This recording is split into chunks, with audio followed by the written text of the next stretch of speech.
Vale, ara ens trobem en un fondo, encara per la zona aquesta de Masgranell, a la serralada litoral catalana, i en aquest fondo hi ha desenvolupada una pineda, un bosc secundari de pi blanc ja bastant vell, que està evolucionant cap a un alzinar que té rasgos mixtes entre un carrascar i un alzinar català, de tipus selvàtic.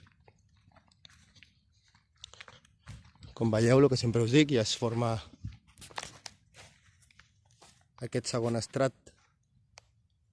Tens un estrat arbori de pi blanc que arriba fins a uns 15 o més metres d'alçada i un segon estrat d'alzines, encara subadultes i joves, barrejades amb sotabosc arbustiu,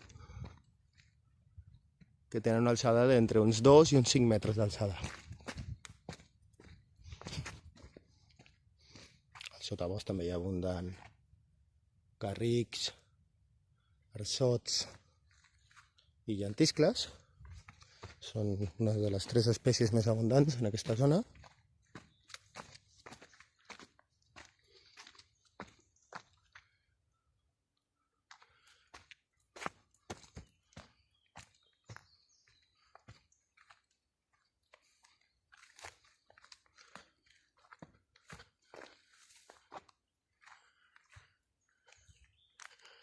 Fins i tot algun roure valencià.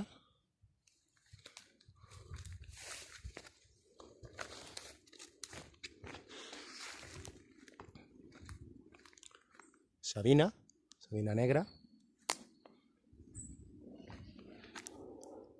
Aladern.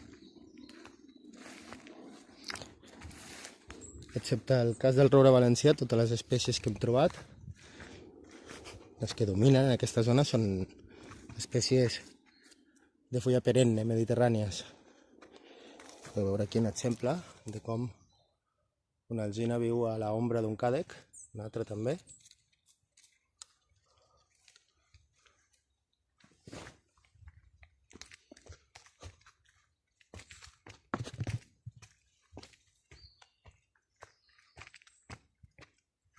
Podem veure també com els pins a poc van morint i van caient, van passant a formar part del compost.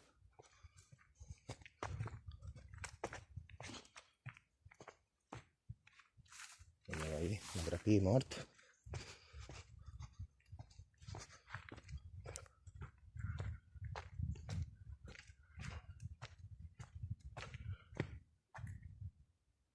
Una situació molt comú és que els pins cauen a sobre de les alzines, les dobleguen i a vegades les trenquen. És un dels mecanismes de selecció.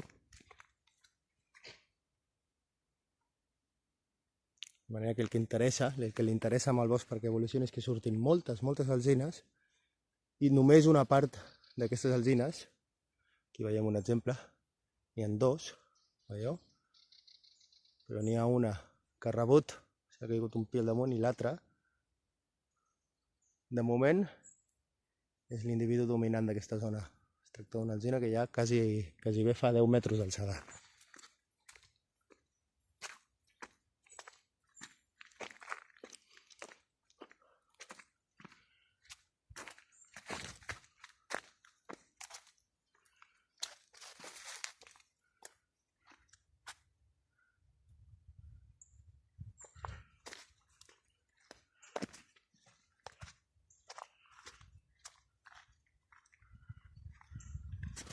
Bueno, doncs aquest és un exemple de com evoluciona una de les nostres pinedes cap a una alzina.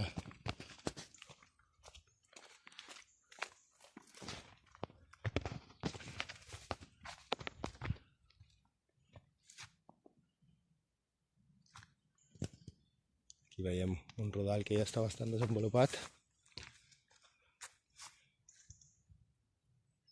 en el que ja comencen a dominar les alzines i només uns pocs pins encara sobresurten per sobre.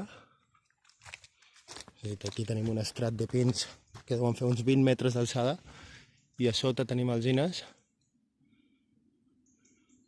que ja superen els 10 metres.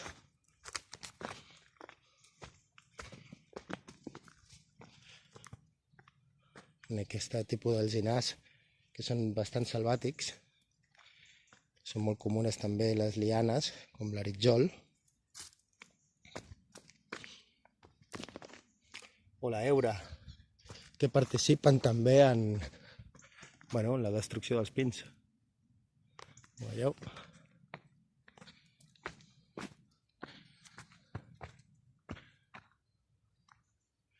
Fins a formar un ecosistema cada cop més ombrívol i humit. Doncs ja veieu, així és com una pineda pot evolucionar cap a un alzinar. Sembreu aglans i hi haurà bosc. Això passarà més sovint.